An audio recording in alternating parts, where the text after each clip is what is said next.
Aquest és el casc que fan servir els Mossos d'Esquadra i ja no està homologat segons la casa fabricant perquè porta un dispositiu de comunicació Bluetooth. El sindicat dels Mossos denuncia que 3 de cada 10 agents no poden fer serveis en moto perquè no disposen d'un casc en condicions.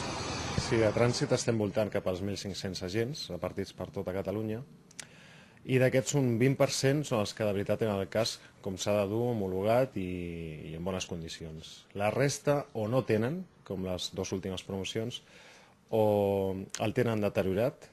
El problema s'agreuja perquè els agents no retornen el casc quan aquest es fa malbé.